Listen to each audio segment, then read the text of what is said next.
사랑합니다. 공경합니다.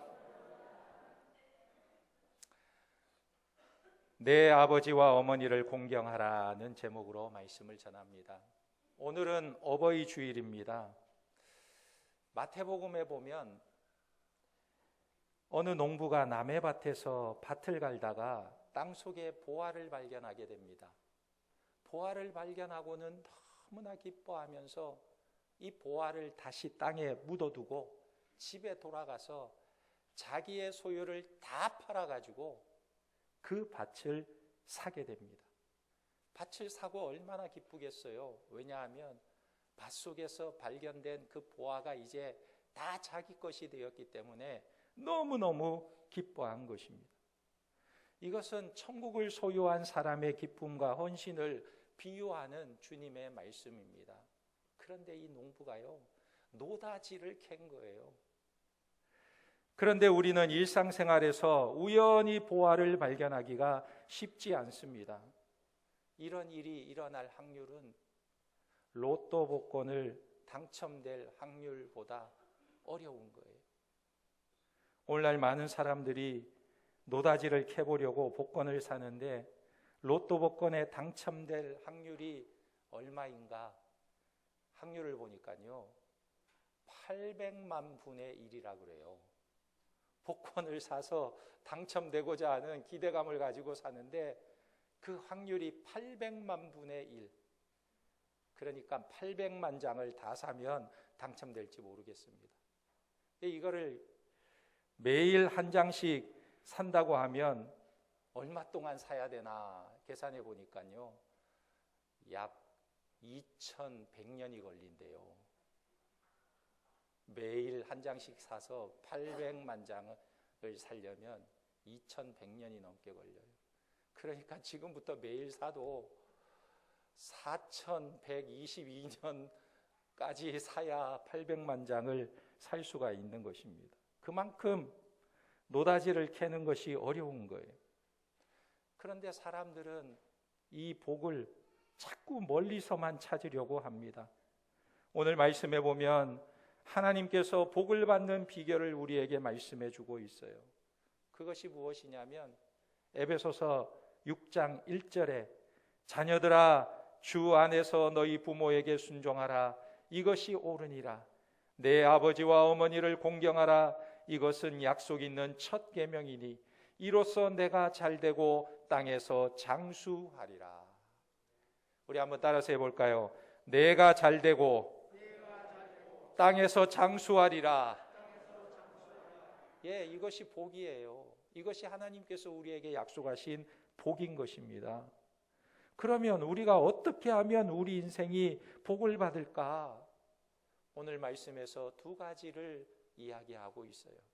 첫째는 뭐냐면 너희 부모에게 순종하라 말씀하고 있어요.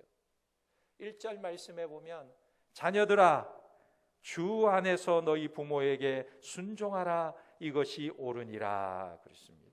내 부모를 순종하라는 거예요. 부모에게 순종하면 복이 있습니다.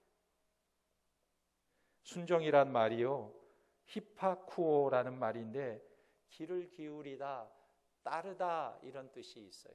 부모의 말에 귀를 기울이고 잘 듣고 따르는 것을 말하는 것입니다. 부모의 말에 귀를 기울이고 주의 깊게 듣는 것이 복받는 비결이라는 거예요. 성경에 보면 노아의 자녀들을 볼 수가 있어요. 근데 이 노아의 자녀들이요, 이 부모에게 순종하는 모습을 보여줍니다. 창세기 7장 7절에 보면 노아는 아들들과 아내와 며느리들과 함께 홍수를 피하여 방주에 들어갔고 그랬어요. 이 당시에 사람들이 너무나 타락해서 하나님께서 세상을 물로 심판하시기로 작정하셨어요. 노아에게 말씀하십니다. 너는 방주를 지어라. 내가 홍수로 이 땅을 멸하리라. 노아는요 하나님의 말씀을 듣고 방주를 준비하기 시작하는 것입니다. 그런데 이 시대는 어떤 시대냐면 홍수를 한 번도 경험해 보지 않은 시대였어요.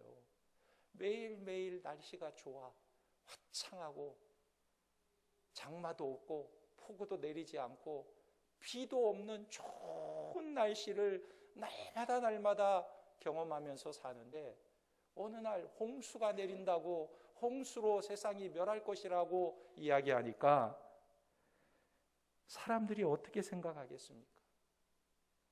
더군다나 노아는 하나님의 말씀에 순종해서 방주를 짓기 위해서 높은 산에 올라가서 나무를 하고 방주를 짓습니다. 산에서 방주를 짓는 노아의 모습을 보고 사람들이 무엇이라고 말하겠습니까? 저 노아가 좀 이상하다, 뭔가 좀 잘못됐구나, 이렇게 말하지 않겠습니까? 그런데 이런 상황에서 그의 자녀들은 아버지의 말에 귀를 기울이고 순종하고 따랐던 것입니다. 그래서 그 후에 어떻게 되었습니까? 정말 하나님의 말씀대로 홍수가 나서 물로 세상을 심판받을 때 그의 가족, 그의 자녀들이 다 구원을 받게 된 것입니다. 아버지의 말에 순종한 거예요. 또 성경에 보면 이삭이 있습니다. 하나님께서 아브라함에게 백세에 준 아들이에요. 백세의 아들을 얻고 난 아브라함이 너무나 아들을 사랑하고 아들을 소중하게 생각하고 아들밖에 모르고 아들을 너무나 좋아하니까 하나님께서 어느 날 아브라함아, 내 아들 이삭을 모리아 산에 데리고 와서 번제단 위에 바치라, 내게 바치라 말씀하셨어요. 아니, 백세에 얻은 아들을 하나님 앞에 바치라고 할 때 이 아브라함은 순종하기가 힘들었을 거예요. 그런데도 불구하고 아브라함은 하나님의 말씀에 순종해서 이삭을 데리고 모리아 산으로 올라갑니다.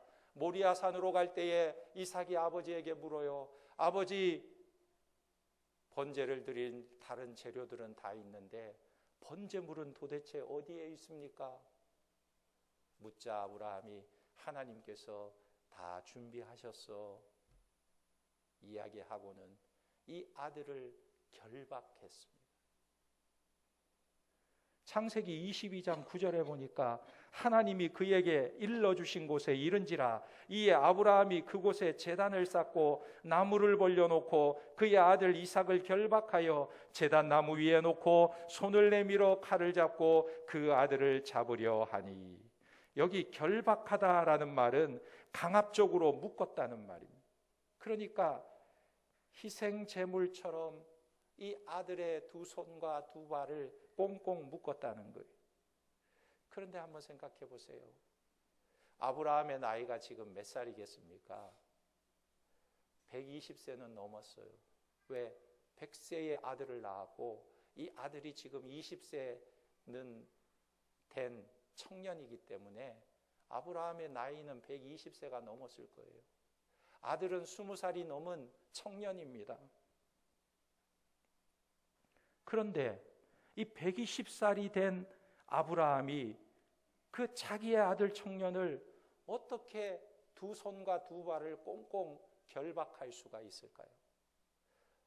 묶으려고 할 때 아들이, 아버지 뭐 하시는 거예요? 아버지 왜 이러세요? 왜 제 손과 발을 묶으려고 하세요? 아버지 손을 딱 잡고 꽉 쥐고 있으면 아버지가 절대 그 아들을 묶을 수가 없는 거예요. 그런데 오늘 말씀해 보니까 아브라함이 그 아들 이삭을 결박하여 제단 나무 위에 놓고 그랬어요. 자기를 잡아서 죽이려고 하는데도 이삭은 아버지에게 반항하지 않고 그대로 따르고 순종하는 모습을 보여주고 있는 거예요. 팔레스타인에 가면 양을 잡는 모습을 볼 수가 있습니다. 그런데 이 양을 잡는 모습을 보면 주인이 양을 칼로 가죽을 벗기려고 하는데도 이 양들은 주인에게 아무런 반항도 하지 않고 얌전히 가만히 있어요. 가만히 있어요. 자기에게 칼을 가지고 가죽을 벗기는데도 가만히 있어요. 그런데 여러분, 돼지 잡는 거 본 적 있습니까? 제가 어렸을 때 외갓집에 가서 돼지 잡는 광경을 봤는데, 돼지 잡을 때 얼마나 돼지가 난리를 치는지 꽥꽥거리면서 온 동네가 떠나갈 정도로 난리를 쳐요. 난리를 쳐. 온 동네가 시끄러워요. 오늘 이삭은 아버지에게 순종하고 가만히 아버지의 뜻을 따르는 것을 보게 됩니다. 그래서 그 후에 이삭이 어떻게 됩니까? 이삭이요, 하나님께서 살려주시고 이삭 대신 다른 짐승을 번제로 드리게 하시고 이삭은 하나님께 놀라운 복을 받게 됩니다. 창세기 26장 12절에 보면 이삭이 그 땅에서 농사하여 그 해에 100배나 얻었고 여호와께서 복을 주심으로 그 사람이 창대하고 왕성하여 마침내 거부가 되어 양과 소가 떼를 이루고 종이 심이 많음으로 블레셋 사람이 그를 시기하여 그랬어요. 이삭이 하나님의 말씀에 순종하고 부모님의 말씀에 순종함으로 하나님께서 주시는 복을 누리게 된 것입니다. 그러니까 순종하는 자에게 하나님께서 복을 주시는 거예요. 잠언 1장 8절에 내 아들아 내 아비의 훈계를 들으며 내 어머니의 법을 떠나지 말라 그랬습니다. 우리 중앙의 권속들은 잘 순종하는 자들이 되기를 주님의 이름으로 축원합니다. 두 번째로 부모를 공경하라 그랬어요. 부모를 공경하는 자를 하나님께서 복을 주시는 것입니다. 2절에 보면 내 아버지와 어머니를 공경하라, 이것이 약속 있는 첫 계명이니 그랬어요. 내 아버지와 어머니를 공격하라가 아니고 공경하라 말하고 있어요. 요즘은 자녀들이 부모를 공격할 때가 많아요. 부모에게 대들고 부모에게 반항하고 부모에게 공격하는 자녀들이 많이 있습니다. 그런데 오늘 말씀에는 내 아버지와 어머니를 공경하라, 이것이 약속 있는 첫 계명이다 그랬어요. 여기서 첫 계명이라는 말이 무슨 뜻이냐면 최고의 계명이라는 거예요. 첫 번째 있는 계명이 아니라 가장 으뜸된 계명이다 말하고 있는 거예요. 그래서 3절에 보면 이로써 내가 잘되고 땅에서 장수하리라 그랬습니다. 그러니까 복이 어디 멀리 있는 거 아니고 아주 가까이에 있습니다. 바로 내 삶의 현장에 복이 있는 거예요. 내가 하나님의 말씀에 순종하고 하나님의 말씀에 복종하고 살아갈 때 하나님께서 약속하신 복을 누리게 되는 것입니다. 신명기 5장 16절에 너는 내 하나님 여호와께서 명령한 대로 내 부모를 공경하라, 그리하면 내 하나님 여호와가 내게 준 땅에서 내 생명이 길고 복을 누리리라. 신명기 27장 16절에 그의 부모를 경홀히 여기는 자는 저주를 받을 것이라 할 것이요 모든 백성은 아멘 할지니라. 아유, 무시무시하죠. 내 부모를 경홀히 여기는 자는 저주를 받을 것이라 하고 나서 모든 백성들에게 아멘 하라는 거예요. 아멘 하라는 거예요. 아멘이 뭐예요? 그대로 되기를 원합니다. 그대로 되기를 원합니다. 그대로 될 줄 믿습니다 하는 말이에요. 저주받을 줄 믿습니다 하는 말이에요. 이건 무엇을 말하냐면 마음의 색이라는 거예요. 오늘날 신학자들이 10계명을 분석하면서 이렇게 해석을 합니다. 1계명에서 4계명은 하나님에 대한 계명이고 5계명부터 10계명까지 인간에 대한 계명이다, 이렇게 분석을 합니다. 그런데 히브리 사람들은 이 계명을 어떻게 보고 있냐면 히브리 문헌에 보면 그들의 해석이 좀 다릅니다.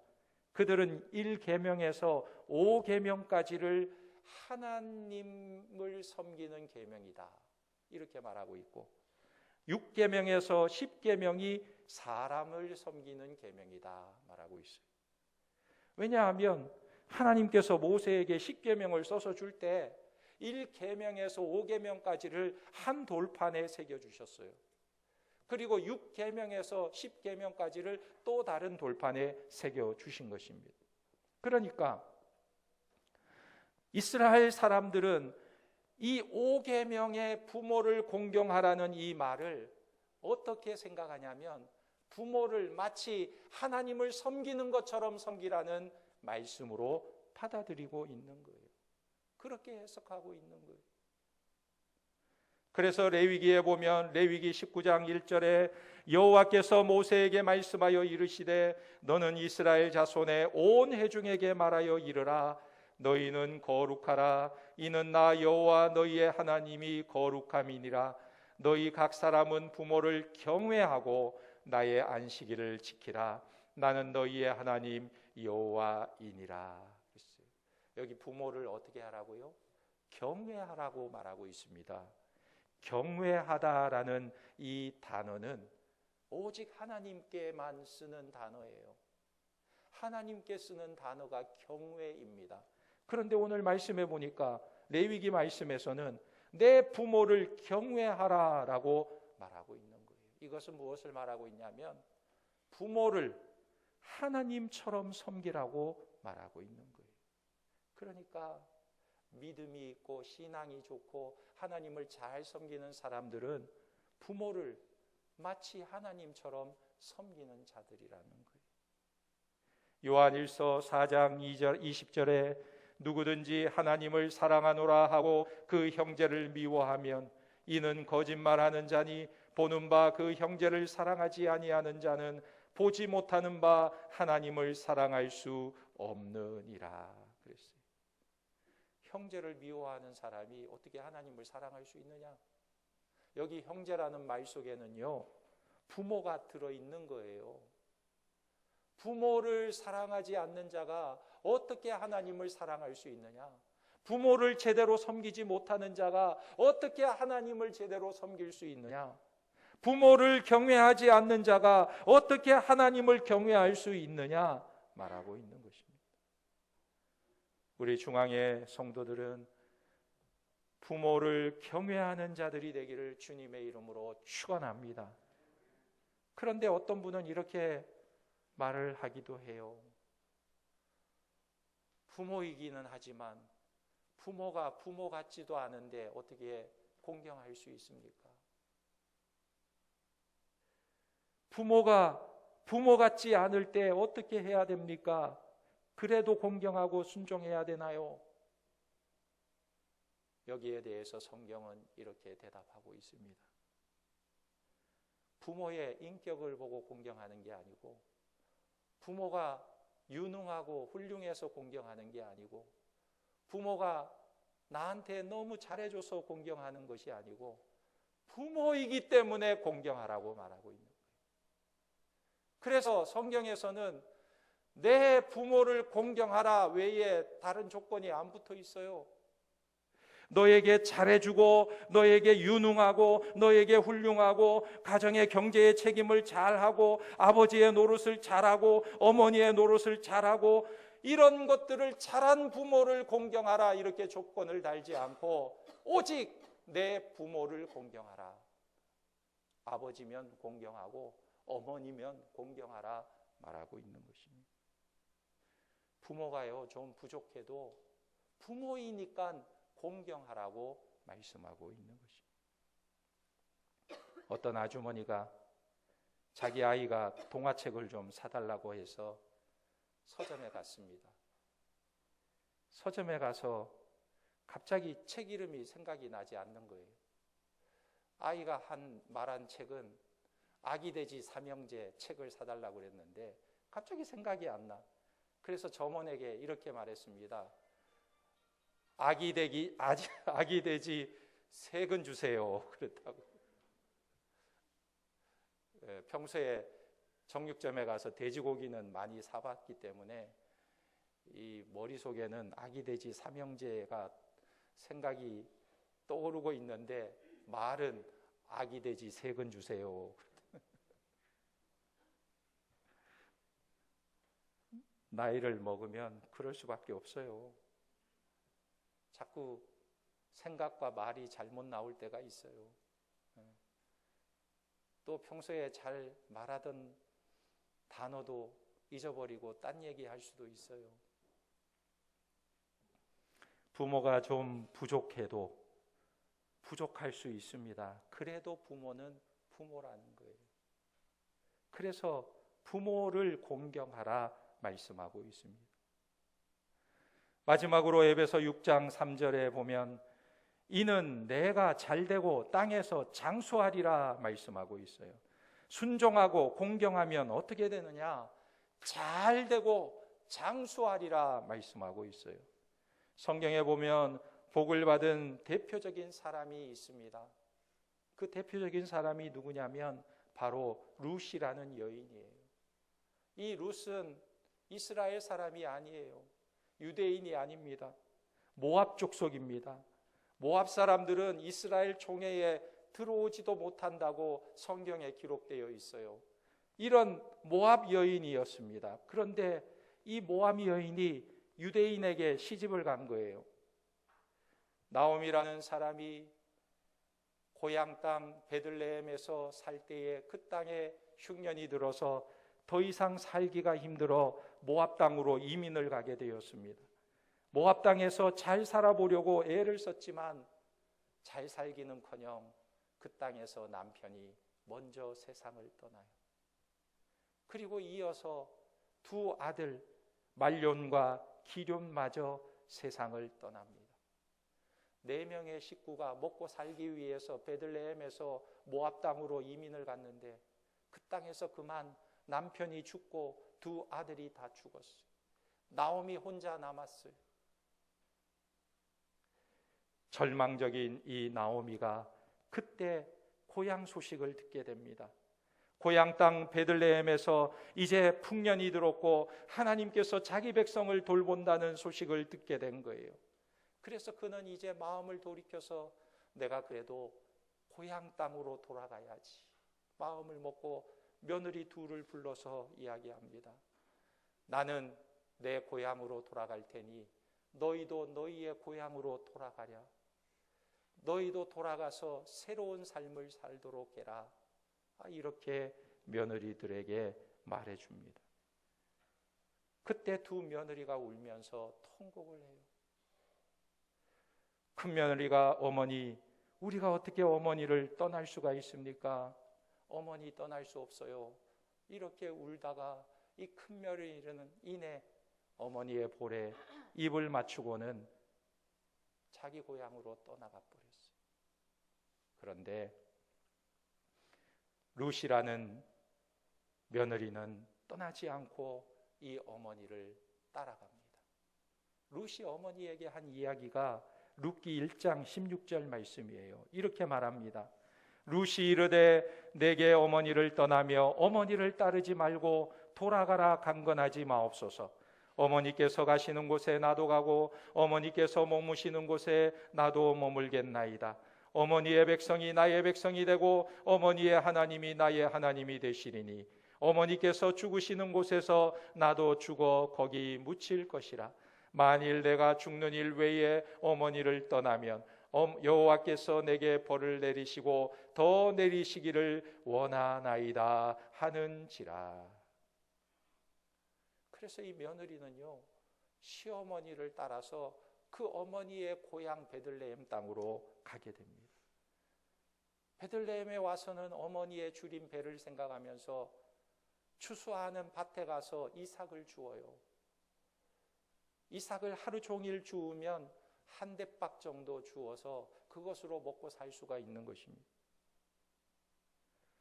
그런데 이 모습을 누가 보셨냐면 하나님께서 지켜보고 계신 거예요. 어머니를 따라와서 어머니를 섬기고자 하는 이 룻의 모습을 하나님께서 지켜보신 거예요. 그래서 그에게 은혜를 베풀어 주시는데 놀라운 은혜를 베풀어 주시는 거예요. 이 룻에게 유력자인 보아스를 만나게 해 주시는 거예요. 보아스는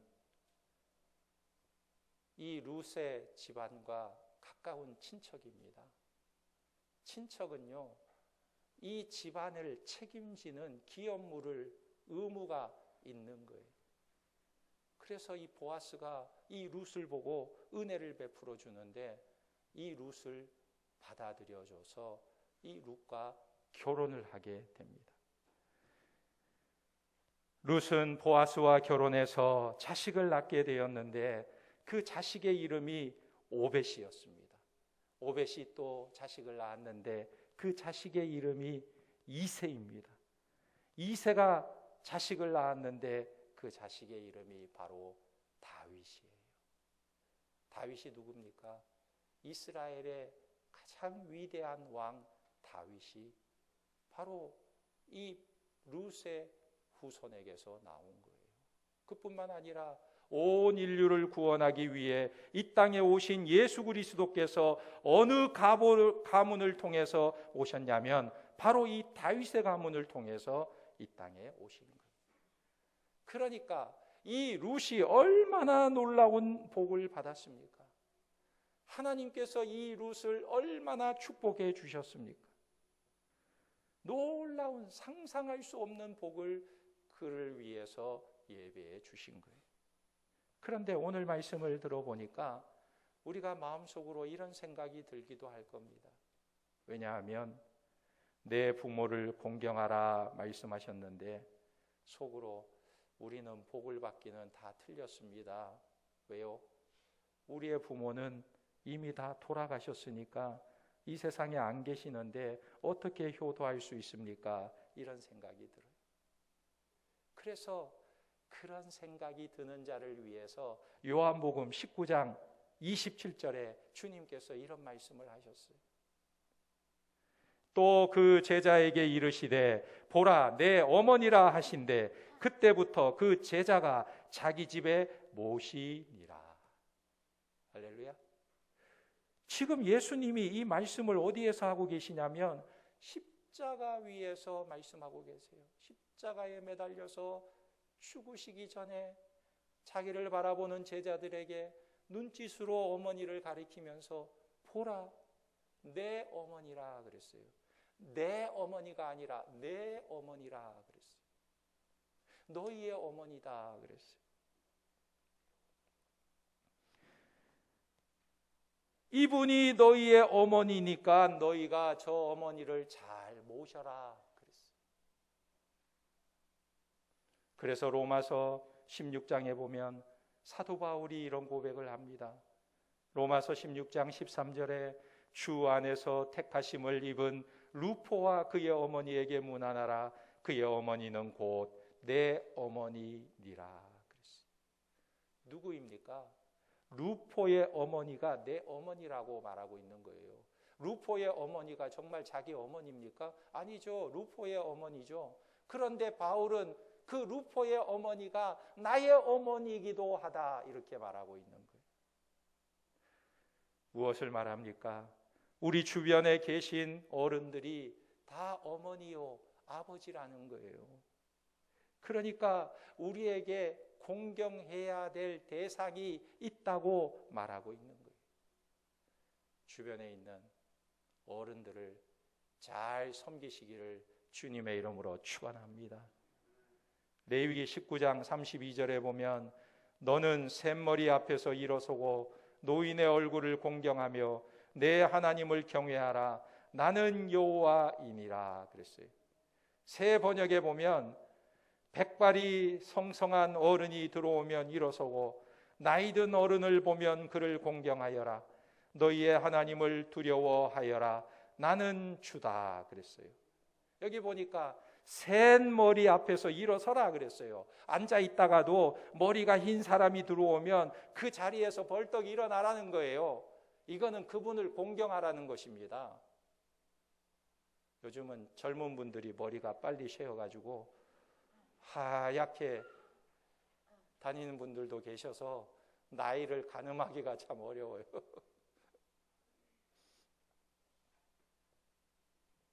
어쨌든 나이가 나보다 많은 분들을 공경하라는 거예요.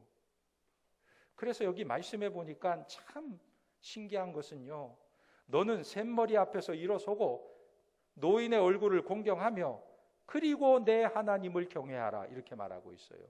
그러니까 하나님보다 앞서 어른을 공경하라고 먼저 말씀하고 있는 것입니다. 이것은 무엇을 말하고 있습니까? 이 어른들을 하나님처럼 높이라고 말씀하고 있는 거예요. 하나님의 사람들은 나이 드신 어른을 자기의 친부모와 같이 여기고 공경하고 존경하라는 것입니다. 이것이 복받는 비결이라고 말씀하고 있습니다. 오 할레스비 목사님이 목회를 하는 중에 실제 일어났던 일입니다. 어느 날 교회에 나이가 많이 드신 분이 찾아와서 등록을 했어요. 그리고 신앙생활을 하다가 어느 날 목사님에게 찾아와서 이런 부탁을 하는 것입니다. 저는 이제 나이가 많이 늙었고 살 날이 얼마 남지 않았으니까 내가 죽을 때까지 누군가 나를 좀 걷어줬으면 좋겠습니다. 이렇게 부탁을 하는 거예요. 그래서 목사님이 주일에 교회 앞에 강구를 했습니다. 그랬는데 아무도 나서지 않는 거예요. 그래서 목사님이 이 할머니한테 직접 좀 이야기를 하시면 안 되겠습니까? 하고 마이크를 주었어요. 그랬더니 이 할머니가 앞에 나가서 이야기하는 말이 교인들 앞에 이렇게 말합니다. 나는 자식이 없습니다. 그래서 수십 년간 기도했습니다. 하나님, 내가 앞으로 죽을 때 대소변 가려내지 않게 해주세요. 그리고 나는 누가 걷어줄 사람이 없으니까 저녁에 잠자고 아침에 일어나면 자는 모습 그대로 죽어 있게 해주세요. 이렇게 기도했습니다. 누가 나를 걷어주시면 나는 절대로 피해를 끼치지 않겠습니다. 누가 좀 나를 걷어주세요. 간곡하게 부탁을 했어요. 그랬더니 교인 중에 어느 신혼부부가 손을 들더니 일어나서 나와서 이 할머니를 섬기겠다고, 자기들이 거두겠다고 자원하면서 나오는 것입니다. 그래서 그때부터 그의 집에 가서 지내게 되었는데 이 신혼부부가 이 할머니를 자기의 어머니처럼 섬기기 시작했어요. 그리고 집에 모시고 간 지 일주일이 지났는데 어느 날 아침에 식사를 준비하고 어머니를 깨우는데 어머니 일어나세요. 아침 준비가 다 됐어요. 인기척이 없는 거예요. 그래서 방에 들어가 보니까 이 할머니가 정말 세상 편안하게 주무시듯이 돌아가신 거예요. 장례를 치우려고 짐을 정리하는데 이 할머니의 소지품에서 유언장이 나왔습니다. 그 유언장을 보니까 이런 내용이 있었어요. 아무도 나를 받아주지 않았는데 당신은 나를 믿고 받아주었소. 너무 고맙소. 이 쪽지를 가지고 변호사 사무실에 가세요. 내 평생에 모은 재산을 당신에게 물려줍니다. 당신은 하나님을 사랑하는 사람입니다. 당신은 이웃을 사랑하는 사람입니다. 당신이라면 내 평생 모은 재산을 잘 사용할 수 있으리라 믿어요. 이 동화 같은 이야기가 실제 일어났던 일. 여러분, 우리가 주 안에서 부모를 공경하고 순종하고 잘 섬길 때 하나님께서 우리에게 주시는 복을 누리게 될 줄 믿습니다. 그런 중앙의 성도들이 되시기를 예수님의 이름으로 축원합니다. 아멘. 우리 말씀을 생각하면서 함께 기도하겠습니다. 오늘 말씀처럼 부모를 공경하게 하시고 순종하게 하시고 부모를 하나님 나라의 대리자로 여기며 높이게 하시고 또 교회의 어른을 내 부모처럼 잘 공경하여서 하나님의 약속의 복을 누리는 자들이 다 되게 도와 주옵소서. 우리 주님 한번 부르고 간절히 기도합니다. 주여 아버지 하나님, 은혜와 사랑을 감사합니다. 우리에게 생명을 허락하여 주시고 부모를 통하여 우리가 이 땅에 존재할 수 있도록 하나님 생명을 창조하시고 우리를 길러주시고 우리를 양육하여 주시고 하나님의 사람으로 키워주신 은혜를 감사드립니다. 아버지 하나님, 내 부모를 공경하라. 내가 땅에서 잘되고 장수하리라 약속하셨사오니 우리가 부모를 잘 섬기고 공경할 때에 하나님께서 기뻐하시고 하나님의 놀라운 축복을 누리게 될 줄 믿사오니 하나님의 백성들이 하나님을 경외하듯이 부모를 경외하며 부모를 잘 섬기며 부모를 아버지하며 높일 수 있는 믿음을 허락하여 주시고 아버지하며 우리에게 부모가 이제는 세상에 떠나 아버지 내 곁에 있지 않지만 우리 주변에 있는 아버지하며 연로하신 분들 아버지하며 부모님과 같은 분들을 잘 섬기며 공경하며 아버지 하나님의 사랑으로 섬길 수 있도록 은혜를 베풀어 주시옵소서. 그리하여 하나님의 약속을 누리며 하나님의 풍성한 복을 누리는 하나님의 백성들이 되게 도와주시옵소서. 하나님 아버지, 우리는 우리의 생각과 지혜로 사랑할 때가 많이 있습니다. 오늘 하나님의 말씀을 생각하면서 우리에게 요구하시는 하나님의 뜻을 깨닫게 하시고 순종하는 마음으로 살아가게 하시고 부모를 나를 낳아주신 분일 뿐만 아니라 하나님의 대리자로 여기며 공경하게 하시고 섬길 수 있도록 은혜를 베풀어 주시옵소서. 예수님의 이름으로 기도하옵나이다.